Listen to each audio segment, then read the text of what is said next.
Hello, hello. Welcome to the show. Now, the country is falling apart. Not my words. That's the words of a Conservative MP, anonymous, admittedly. There was a report in the Daily Express, a Conservative supported newspaper, which reported that Tory MPs are submitting, just getting a bit nostalgic because this has happened so many times over the last few years. They're submitting letters of no confidence in the Prime Minister. One of them says, it just feels like we have completely lost control. The country is falling apart. Nobody really believes the Prime Minister can win the election anymore. The country is falling apart. Quite literally is the answer there. As people have seen with the crisis over crumbling schools, quite literally the possibility of schools collapsing on the heads of children and killing them. That's where we're currently at, as well as hospitals and other buildings. So that's one aspect. We're going to be talking about the physical infrastructure of the country. And we've got a brilliant expert later on to talk to us about that. But there's also, I suppose, the issue of the social infrastructure of this country, the welfare state, which was established in the form that we know it after World War II. The huge sacrifice of that cataclysmic war meant people felt that we couldn't return to the hungry 30s. And that was the basis of the welfare state, which was established. And that, since 2010, has, as a principle and as an actual practical existing structure, has faced repeated assaults. So we're going to talk about that with a brilliant expert. Before we do, if you're watching live, please press like and subscribe. Actually, you don't need to be watching it live. Most of you aren't watching this live. But if you, whatever you're doing, whatever time it is, just press hit like and subscribe if you so wish. Very nice of you. You can keep the show on the road in terms of the video channel on patreon.com/ownjazz84. Also, use super chats. I will go through the super chats and submit questions, but I also thank everyone as well at the end. You can also, to those of you listening to us on the podcast, hi. That's great to have you. Right, before I bring in Tom, our first guest, Tom Pollard, who's head of social policy at the New Economics Foundation and knows this inside out. Let's just hear about the latest policy announced on the welfare state, which is to do with sickness benefits, those who are ill, particularly with mental health issues. Let's just hear a report on this. There have been Conservative MPs who've been pushing for this to happen for quite some time, but it turns out that actually these changes won't come into effect, if even indeed they do, because it's all a consultation at the moment, until at least 2025, which is after the general election. Now, this is all about making changes to the test that determines to what extent somebody's disability or long-term illness affects their ability to work. And what the Work and Pension Secretary, Mel Stride, says is that test hasn't been looked at for many years, and in the meantime the world of work has changed dramatically since the COVID pandemic, and that means, he says... Let's bring in now Tom Pollard, who is the head of social policy at the New Economics Foundation. So, hey Tom, firstly, great to have you. Hope you're well. So yeah, the way the government is talking about this is that people with disabilities are going to be given more support, that the world of work has changed. So now more people working at home, that's become more possible. So before you might have had people on part of their conditions, very difficult to leave the house. That's now changed. So this is just them being all cuddly and warm and nice and just really just want to help people who are really, really struggling. And I'm just wondering, what's your take on how it's been spun versus maybe the realities you would see it? Yeah, so I think there's a lot in that. I think the reality is that no one's going to be opposed to people with disabilities and health conditions being given better support if that's available. And if there's changes to the world of work that make it, more flexible and amenable to people with disabilities and health conditions working, that's also great. What they're talking about here, essentially, is reclassifying people's benefits so that, first of all, they receive much less per month. And secondly, so that they're essentially mandated, they're subject to conditionality and told they have to do certain activities. And although they're saying they wouldn't sanction people, technically those people could be sanctioned. And that's the fear, is that more and more people become kind of subject to quite a punitive system. And the reality is, if they wanted to offer this support to people, they can offer it to people now. People can be offered support on a voluntary basis. The reason a lot of people don't take that support up is because fundamentally they don't trust the DWP and they don't trust the job centre, and they've been through a long history of having a fraught and difficult relationship with the DWP, and so they shy away from it, understandably. And what needs to happen is that they need to start offering genuine support that people feel able to trust and engage with, not resorting back to the stick of lower benefits and conditionality. So we talk about conditionality. I mean, the government, the way they would spin that is, well, look, we're providing something. The quid pro is you have to give something back. And that without conditionality, people won't be encouraged to go to work if they can go to work. What's the problem with applying to people with the sorts of illnesses or conditions affected by these changes? What's the main issue? Why doesn't conditionality work? Why is it counterproductive? Yeah, so lots of people in this group have mental health problems, alongside many people who also have physical health conditions. And what's been shown time and time again is that applying pressure to that group and saying, if you don't do this, you might lose your benefit, what it tends to really achieve is making people feel anxious and stressed. And lots of people are already feeling that way because they're trying to get by on a low income. And what the New Economics Foundation has been saying is that actually give people a secure foundation. Most people, if they can, want to work, and if the right support is there and if the right jobs are there, people do want to work, but that support needs to be genuinely supportive. And as soon as you start applying pressure, what happens is that people kind of withdraw into their shell a little bit, understandably, because their fear is, well, I'm going to lose my benefits or I'm going to be pushed into a job that doesn't feel appropriate for me. I was talking about this on TV earlier, and this caller rang in. This is an extreme example. I obviously concede, as you'll see. But it was a woman from Manchester who rang in and said that her husband had a range of different mental health problems, went in and was found to be fit for work and died of a heart attack the next day. And she was adamant that the stress of what he'd gone through had contributed to that. Now, obviously, we're not saying that the stress of what the government are intending to do is going to cause mass death. You know, that would be hyperbolic and extreme. But that is an extreme case of what can happen, I suppose. Is that the argument that you have people under a lot of mental health strain, that if you add anxiety and stress, at best it's counterproductive. It doesn't make them engage with the state, with job centres and so on. Yeah, exactly that. I mean, what the evidence shows is that where, you know, there are support schemes that help people with even quite severe mental health problems, severe disabilities into work. But when they do that, it's all about voluntary support with a really, you know, expert work coach or agency who can help that person figure out what it is they might be able to do, negotiate with an employer. It's a really proactive, involved process, which isn't anything like what the job centre does. And unfortunately, the sort of cases you cite there aren't as rare as they should be. You know, many people have died either from physical health conditions or sadly from suicide as a result, you know, and that's been signaled in like coroner's reports that there's a direct line between people's negative experiences of the DWP and all the stress around assessments and often being told they're fit for work when they don't feel they are, and people attempting or very sadly ending their lives. And what all of this points to is that we've tried time and time again to have this kind of adversarial approach where, you know, the state says you're fine and you're not as ill as you say you are, and actually work's good for you. And that stuff's been weaponized quite a lot. And there's a lot of talk about, you know, work's good for your mental health, but a lot of the sort of jobs people get pushed from the job centre into aren't necessarily good for your mental health. Poor work's been shown to be very bad for your mental health. And so all the talk about, well, people can work at home now, work's a lot more flexible. Great where that's true. But the sort of jobs people are going from the job centre into are often at the low end of the labour market. They're not necessarily jobs where those kind of flexibilities are available. So again, all of this just feels so disingenuous.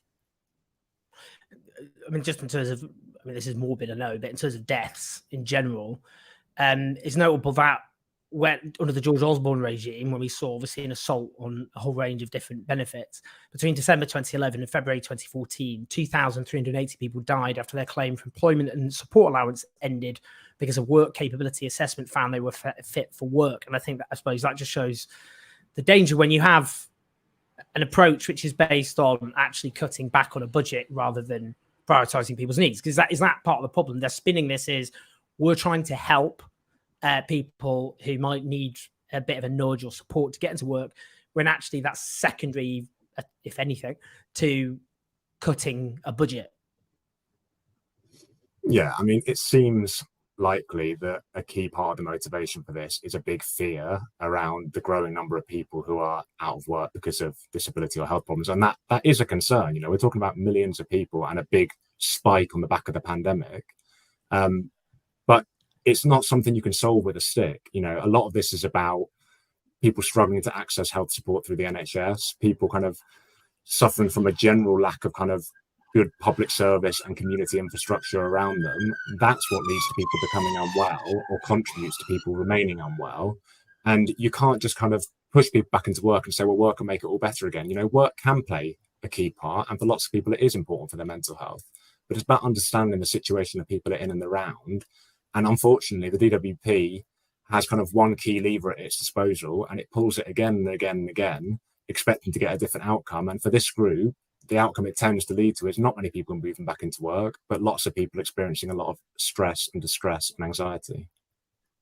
This point about working from home, because there was even before the pandemic, there was a trend towards more working at home. The pandemic put a rocket under that, so much so we've had a big more panic about it in various newspapers and in politics as well.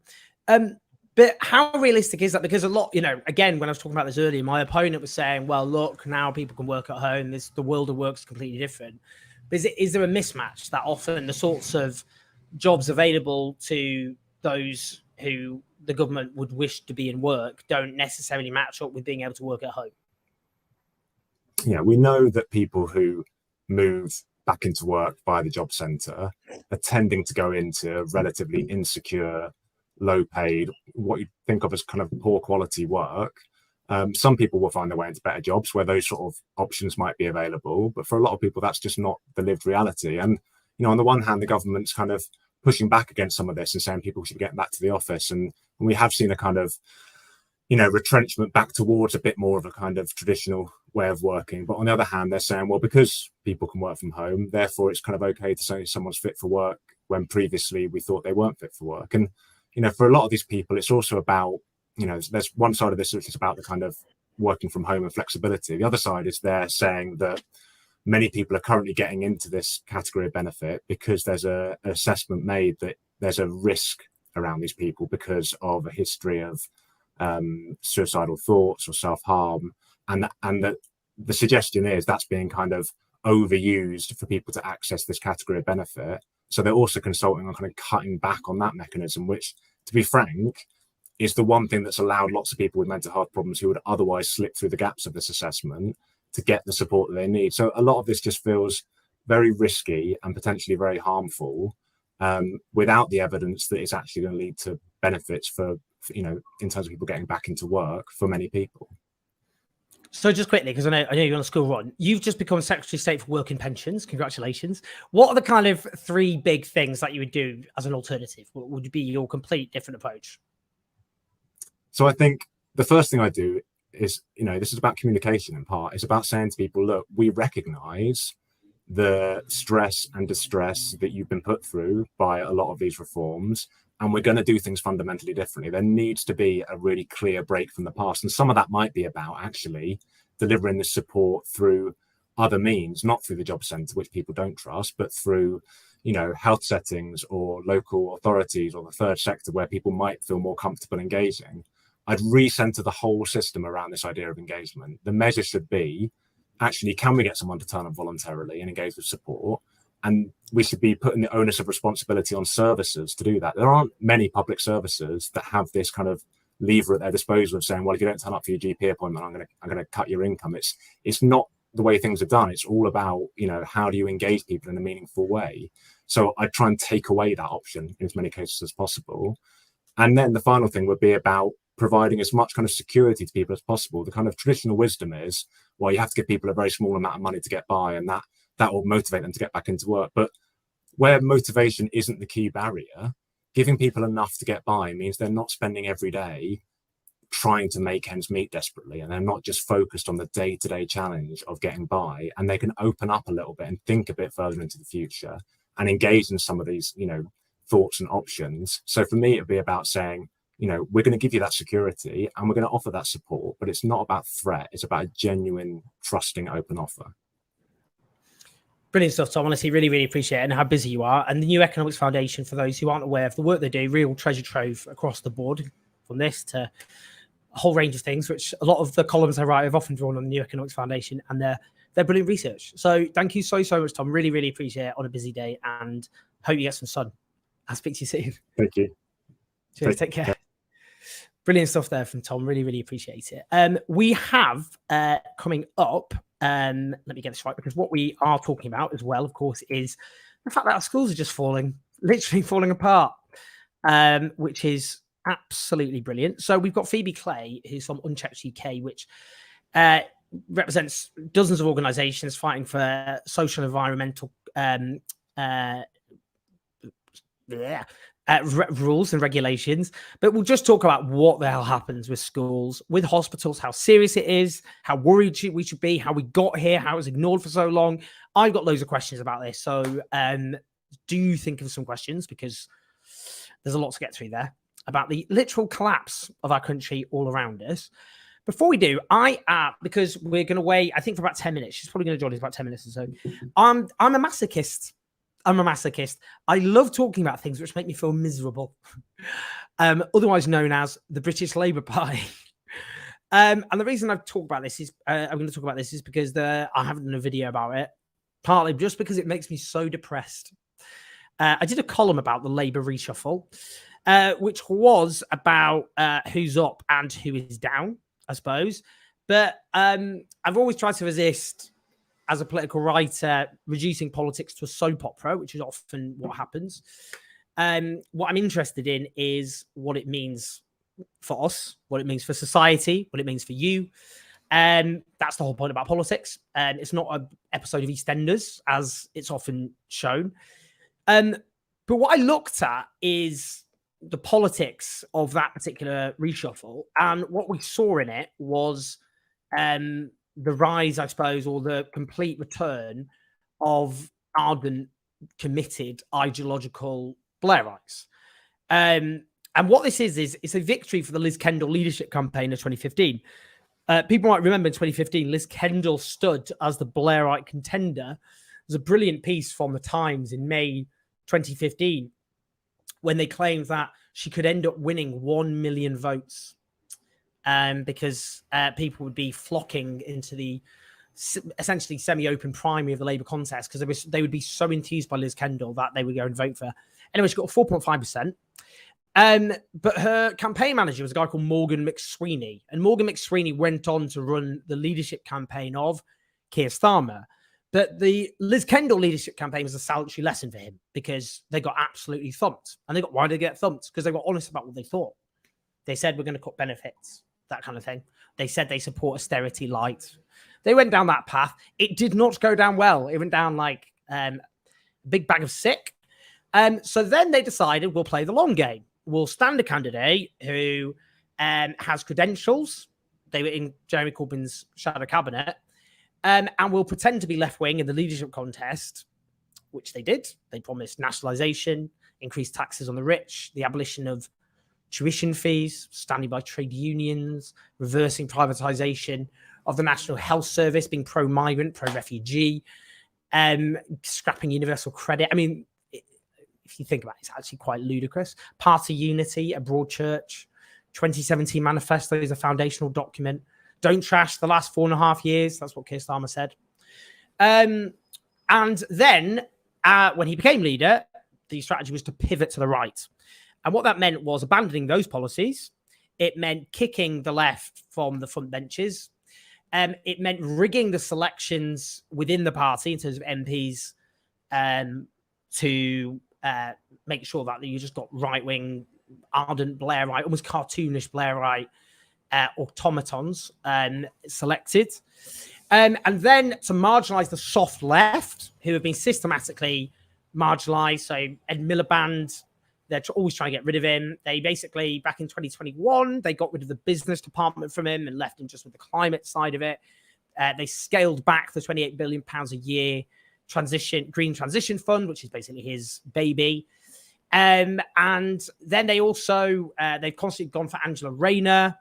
They've constantly tried to demote her.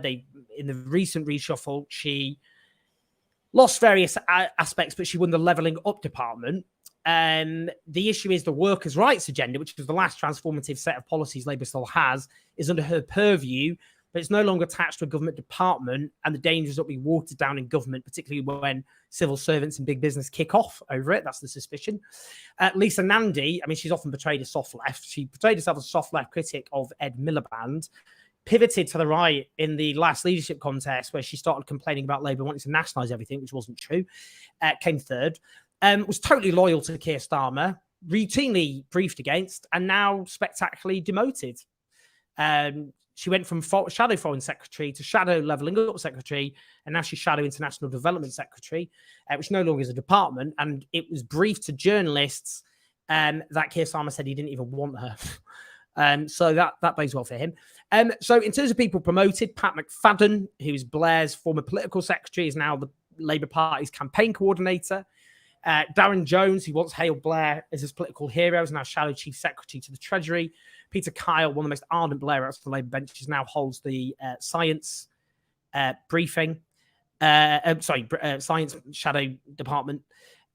Rosanna Allen-Khan, someone else, she was a shadow cabinet minister for mental health, but she had made it clear she didn't support increased private sector involvement at the NHS, which went against Labour's policy and was streeting the shadow health secretary's policy. She resigned as shadow cabinet minister for mental health, pointedly saying that, Keir Starmer, you made clear that you do not see a space for mental health portfolio in a Labour cabinet. Brilliant. Yeah, it's not looking good. So basically what you've also said, it's not just the rise of the Blairites, it's the old Brownites as well. I mean, the costly briefing against Yvette Cooper, his shadow Home Secretary.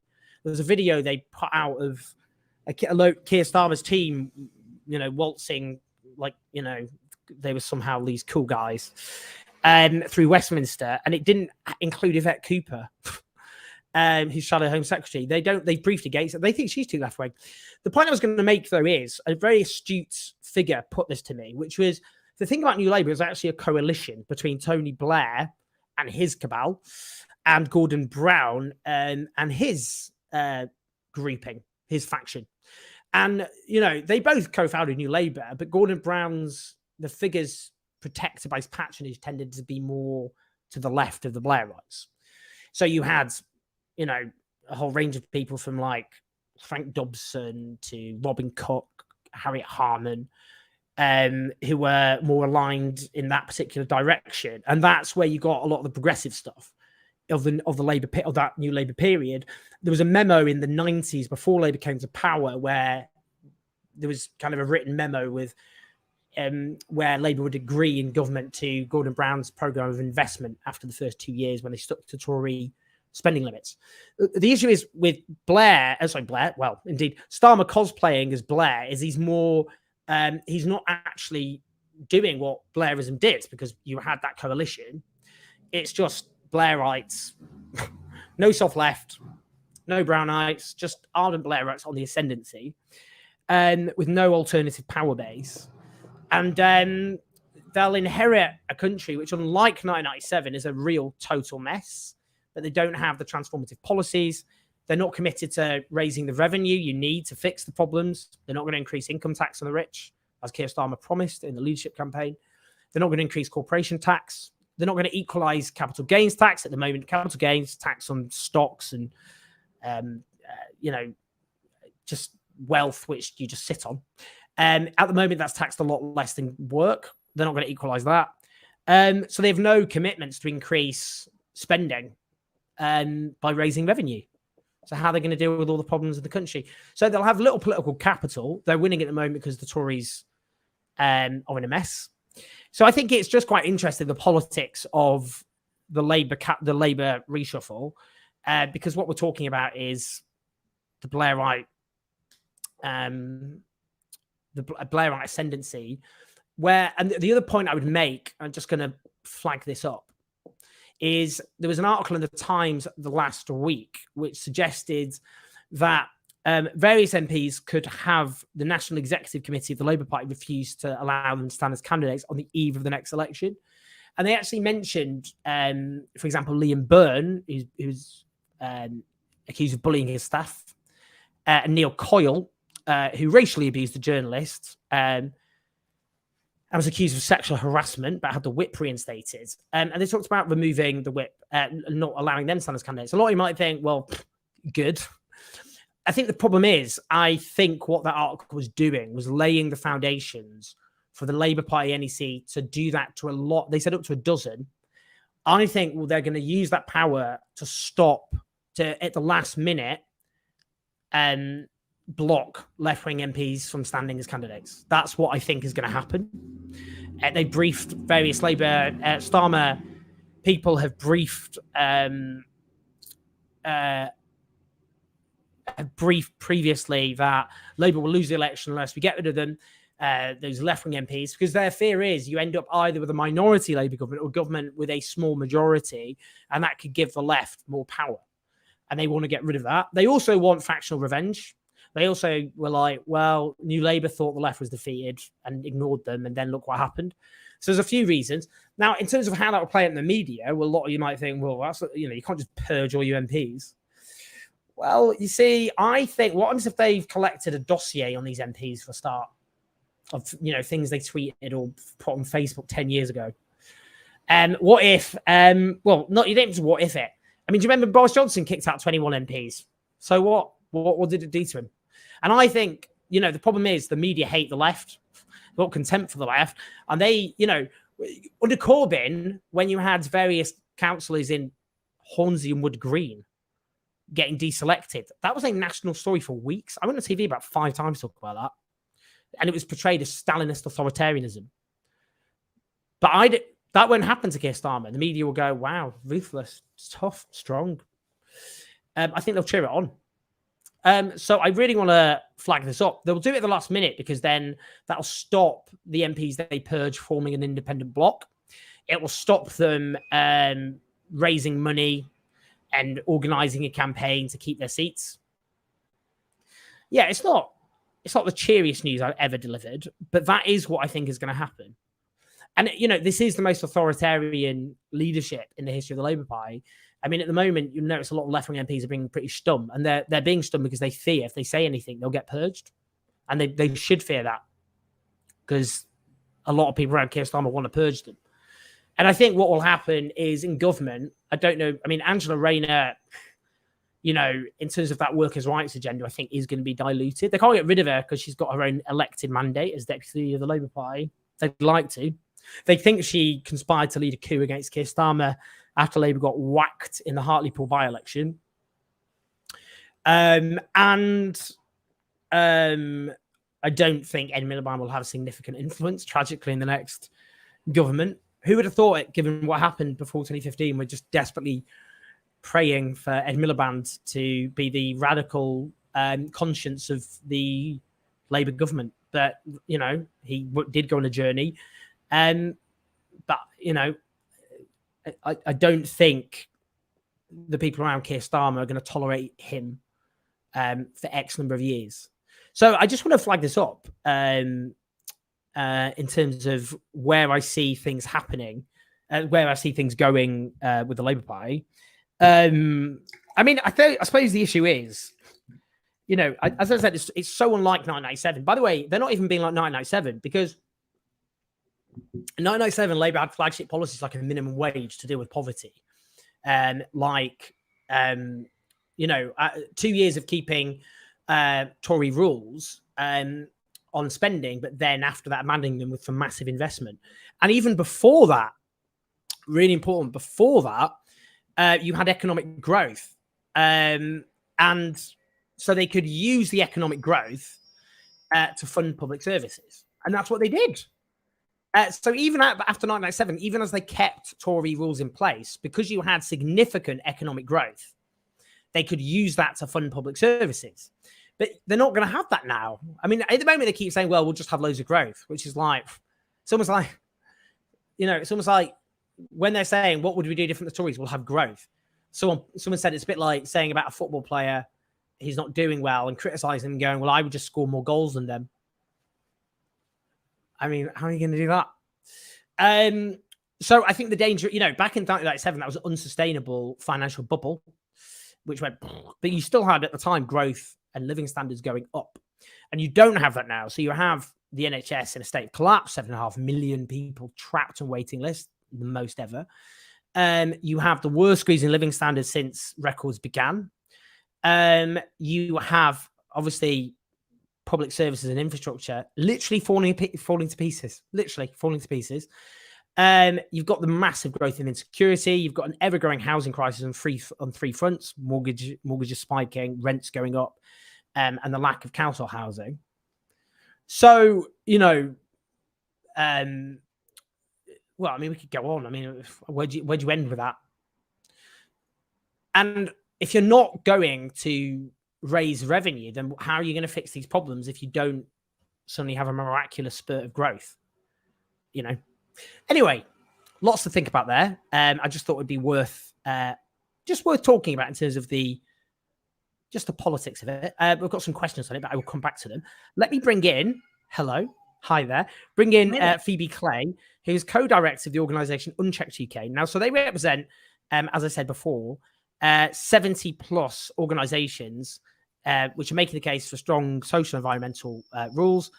So you're an expert on all things regulation related, I suppose. Hi, how you doing? You've had a busy day. How are you doing, Owen? Thank you. Yes, it's been mad and hot. Yeah, very, very hot. Okay, well, just to begin with, in terms of what's going on, you kind of think there'd be regulators in place whose job it is to check out what's happening with infrastructure. What's happened to these regulators? I mean, the regulators have had both a sort of, they've been eviscerated is the point, right? Staffing levels are at sort of historic lows. We know that today there's about 1,400 building control staff. That sounds like a big number. It's a fraction of what it used to be. And there are councils out there. Trafford Council has 2 surveyors on its staff at this point. These are the people who go out there and check buildings, basically. And that work is just not happening. It's really, we are a bit complacent about the fact that these people are there. We assume that as a developed country, a rich country, a country that really, treasures rules and institutions, things are being taken care of. And I don't think that's the case anymore. Our evidence suggests that there is a huge enforcement gap in the UK today. And, we really do need to take this, RAC kind of the latest, which is effectively the latest crisis of the enforcement gap, really seriously. Just in terms of RAC, and everyone's now RAC, which stands for, this is the aero like concrete. Yes. What does RAC stand for? I always forget off the top of my head. Basically, RAC is just this old concrete which is full of lots of holes. Let's just call it that. Yes. That's the technical term for it. Yes. So on Patreon, Suabu Jala asks, knowing that RAC only lasts 30 years, why didn't anyone highlight those in the 90s? Would have been a great time sorting this out since New Labour could have put the money in. Yeah, I suppose a lot of people are going like, what? Why did this suddenly emerge? Given people must have known the time limit. Yeah, I mean, this is not an unfamiliar situation, right? Grenfell Tower, people knew this stuff. And it was only because some sort of brave, primarily public servants sort of came out and sort of, have kind of flagged the problem. I think there's 2 issues. One is an issue that, in the UK, our discussion around health and safety has been, of the poorest quality, right? I mean, we've had really kind of, if you will, puerile kind of media kind of frame around it, which is, health and safety inspectors are, party poopers, they're the enemies of enterprise. And, that's had impacts both very practically, but also in terms of the way that we conceive about these things. So often those people just don't have, that kind of platform, they're not taken seriously. They can be very easily dismissed, especially in a context where local authorities are under pressure, where, schools are really sort of competing against each other much more. They want to have the glossiest building in order to attract the families and to really sort of stand out in their communities. So I think as much as a sort of question of, why weren't we taking these seriously? People will have been taking this quite seriously. It's the fact that, we've been slightly sort of distracted by it. And, we haven't actually been taking health and safety, even the term evokes sort of something slightly onerous. And when in fact, health and safety. Yes, exactly. It's the safety of our kids, right? When they go to school, making sure that the roof is not going to cave over their heads. I mean, that's pretty sensible, common sense stuff. There's nothing boring about it. I mean, deregulation. What's been the role of deregulation in this, and what, you know, why was deregulation sort of pushed, and why did it end up being such a disaster?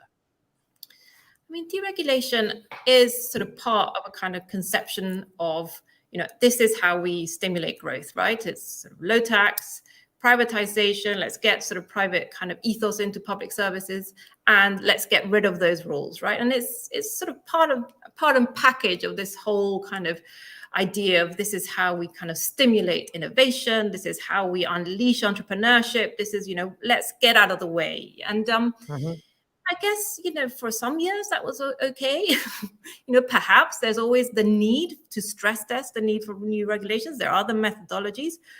But I think in the past decade, it's almost sort of been given sort of the status of, you know, of a mantra. You know, it's civil servants are being instructed to sort of think very, very carefully before any regulation gets put in. You know, for every regulation you put in, you have to strip away 3. There's been all sorts of kind of efforts within government to really sort of, you know, push back against any sort of introduction of new rules, and you know, that's now starting to bite, right? So we are seeing sort of things sort of starting to fall apart because, you know, the people who are doing those roles are just not there. You know, local authorities have said prioritize things like flashy buildings, you know, but the stuff that, you know, those kind of guys in the health and safety department do, perhaps less sexy, less important, you know, and obviously, you know, when the decisions around funding, you know, are tough, those are the first things to go. So what's the sort of regulations that we should be pushing for? What's the kind of, what sort of regime? Well, I mean, I think often the regulations are there. I mean, it's just the infrastructure around them, first of all, you know, having the people on the ground, you know, the people, someone made a really good distinction today. You know, there's 2 modes for regulators. There's crisis mode, you know, when the alarm has been sort of, has been pressed and, you know, everyone's kind of in crisis mode and everyone's clamoring for more rules and more regulations. And then there is the kind of everyday, the kind of equivalent of the Bobby on the beat kind of regulators. You know, we need people who can just come along, make their checks. They need to be experts. They need to be respected. And they, you know, they need to be people that are, you know, everywhere. You know, they need to be able to, we've got data that shows that, you know, it's not just schools are not being inspected, it's workplaces aren't being inspected to check that, you know, employers are paying the minimum wage. It's farmers and, you know, others on the ground, you know, not being inspected to ensure that they are treating animals in the way that, you know, they should be. So it's very systemic. And I think it is, rather than sort of really reach for the kind of, let's have more rules, let's really kind of go for gold. I think it's sort of that layer beneath, you know, how are we kind of, you know, how is the system operating? Are we actually kind of enabling the system to work?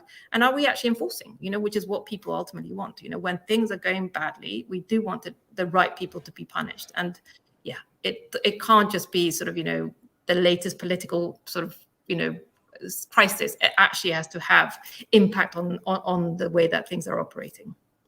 So when you heard, by the way, that civil servants were pushing in terms of schools for 300, 400 schools to be refurbished a year, and then they got half that amount of money, and then it got halved again by the then Chancellor Rishi Sunak. What's your? I mean, what do you think? How that could have happened?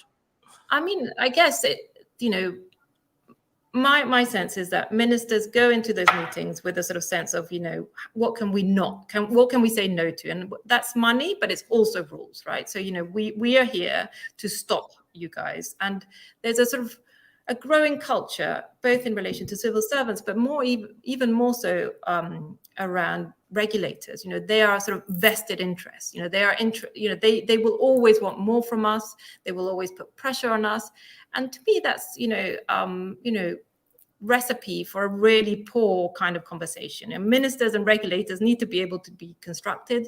That requires regulators, yes, to be experts, to have money behind them, but also to have a level of independence and to be taken, you know, really seriously. So yeah, I think you can sort of almost visualize that conversation, can't you, between a minister and, you know, one of those inspectors sort of coming in and saying this is a real problem.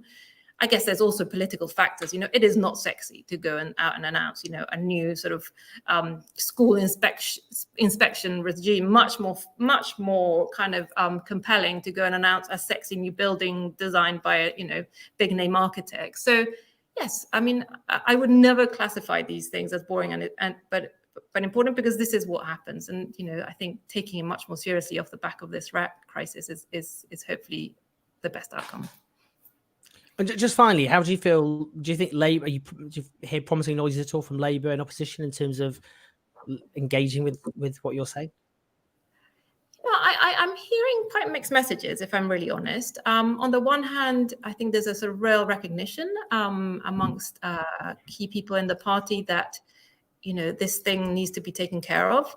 They are hearing it in their surgeries. There's obviously a sort of strong sense that these rules matter from a sort of more ideological perspective. But again, that narrative around less rules promote growth, I mean, it has been kind of, drummed into the minds of not just politicians, but also the media. And I think there's a real tension there between this sort of Labour agenda, which is pro-business, pro-growth, and the idea that if we sort of step up on regulations, we're going to get clobbered. I think that's a great shame. All our analysis, we do a lot of surveying, we do a lot of focus grouping. Others do. Lord Ashcroft, on a conservative peer, does his own analysis, finds that people want regulations. There is absolutely no public mandate for that agenda around less rules is better for us and better for our economy. People want protections. There is very strong support for environmental protections. There's strong support for labour market protections. And indeed, there's very strong support for health and safety regulations. So I guess my plea to those sort of thinking about the next Labour manifesto is really take this on because, the public's on your side. And, I think you can take the fight to the right-leaning media if that's the case. Mm.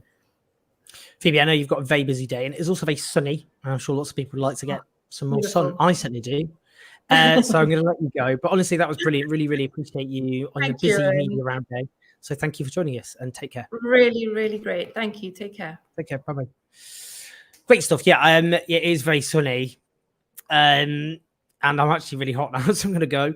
Tad Cantwell before said, shouldn't the body determine if the payment is valid, not be prioritised or have quotas to meet? I think that was talking about social security. I think you're being flippant. I think you're being satirical there, Tad. You probably don't support privatisation of social security. I feel bad because I think in context that I would know more what you were talking about, and I didn't answer it in time. So that's my fault. I'm an idiot, as per usual. David Bratter, Margaret would be proud of Keir's Labour. I presume we're talking about Margaret Thatcher. Thank you for speaking up, Owen. Well, she did say that New Labour was her finest achievement. And by that, she meant that she forced the opposition to accept the fundamentals of what she did. And Keir Starmer's Labour is going to keep the fundamentals of what Thatcherism did. Thatcherism will remain. Kind of annoying, that's because it's sort of dragged on a bit, hasn't it? And left this country just basically on its knees, guys, if I'm honest. It's just a country going down the plug hole. So I'd have liked to have got rid of it myself on balance. But we are buggered.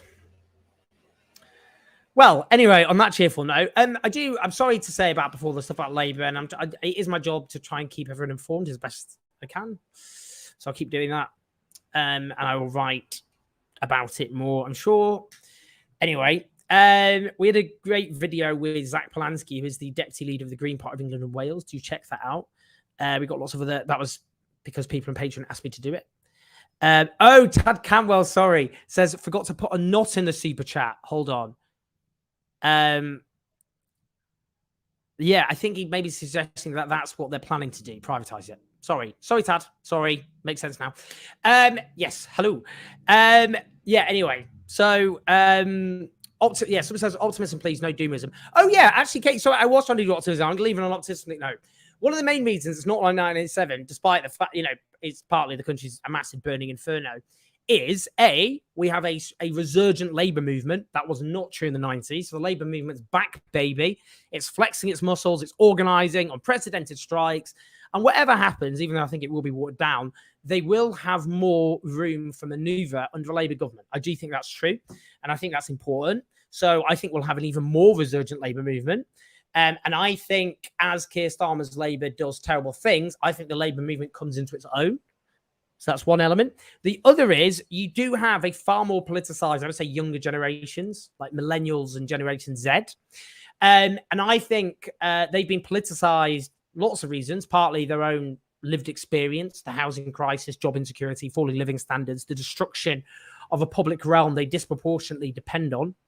But also social values. I mean, a lot of, things like climate justice to Black Lives Matter. I think they've been, on LGBTQ rights, they're far more progressive. And I think all of that combined means you'll get a lot, basically the expectations will be raised because the Conservatives have been kicked out, but quickly disappointed by the failure of Labour to actually fix the country's problems. That's what gives me hope. And I think that's a lot to hope for. I think, I sometimes get these Blairites going, I mean, you just really just love living in a Tory government because then you get to complain all the time. So I should first of all say I hate living under a Conservative government. Don't like it at all. Never have, never will. I mean, the pathetic thing about me is, as people have noted, that I'm, often too Labour for my own good. I've only ever voted for the Labour Party. I voted for the Labour Party under every single leader of the Labour Party from Tony Blair onwards. So, that doesn't really work as a critique. But actually, the reason I feel, because I also think when people go like, oh, your business model depends on this. It's like, are you kidding me? You think see myself as an entrepreneur? I'm just saying what I think. That's my job. I'm a political commentator. I write books, I write articles, I go on TV and I do videos of me saying what I think. That's all I'm doing. I'm not pretending to think anything. I'm just saying what I think. Anyway, the point I was going to make is, I don't know what's going to happen to all the uncritical cheerleaders of Keir Starmer, because at the moment, they're just benefiting from the fact everyone hates the Conservatives, aren't they? And they want the Conservatives out. So there's a kind of rally around the opposition effects that they're benefiting from. What are they all going to say when Labour's in power doing terrible things? Are they just going to still what? Like Pravda, like some sort of North Korean unpaid news agency, going to be going, what Keir Starmer's doing is great in part, we support him keeping benefits low and not raising tax on the rich, not spending money on all these. Are they seriously going to keep saying that? I'd be interested to find out, actually, because I don't think there's going to be any big appetite for that sort of nonsense. What I do think is, one of the reasons I do look forward for a Labour government is I do think that's when the left comes into its own. Because our critique of Keir Starmer, at the moment, a lot of people do go, oh, why don't you talk about the Tories? I always talk about the Tories. I mean, this video focused on the Tories. Almost all the videos I do focus on the Tories. But at the moment, you get that kind of defensiveness, like, well, he's the only way out of this mess. He's the, rally around the captain until we get out of the storm. That's what people are like. But I think the left will get its proper hearing when you get a Labour government that raises expectations by getting rid of the Conservatives and then doesn't solve the country's problems. And that's when the Labour movement come into its own. That's when people under the age of, we're getting to the point of under 45 now, aren't we? Under 50. People whose lives are often quite hard and insecure, that's when I think they mobilise. And I think that's when leftist voices, because at the moment, a lot of people you have this illusion by going, they say, well, actually, Owen, maybe Keir Starmer will be more radical in office than he's suggesting. No, he won't. He'll be less radical. It'll be like New Labour, it'll go further to the right in government. That's when we come into our own. So actually, I'm very optimistic. I think the left will have its heyday under a Labour government. What it then does, that's the tricky bit. How does it achieve any power? I get that. But I think the left will become, I think people look at their hope that Corbynism was just a nice aberration which just got blown away forever. Not true. It emerged for material reasons, material circumstances, and I think for the same growing structural problems in British society, you will see the resurgence of a left movement under a crap Labour government. That's what I think will happen. So I'm full of optimism. People say without PR we're doomed. I agree. I want PR so we don't have to have this ridiculous specs of being trapped in the Labour Party. I'd prefer if they pissed off and joined the Lib Dems and, various Conservatives in a kind of, change UK formation and then just keep the Labour Party name. But whatever, ludicrous. Why? It doesn't make any sense for people like me to be supporting the same party as Peter Mandelson, does it? Doesn't really make any sense. So obviously PR would allow that to fracture. The problem is there is absolutely no chance of Keir Starmer's team voluntarily agreeing to that. For that reason, They're like, we defeat the left within the Labour Party. You think we're going to grant an electoral system that forces us into coalition with them forever? So if there was a minority government, there was a chance of that being imposed upon them. But look, it's going to be a rocky few years. I think that's one thing we should all be convinced of. But I am optimistic. I do think the left.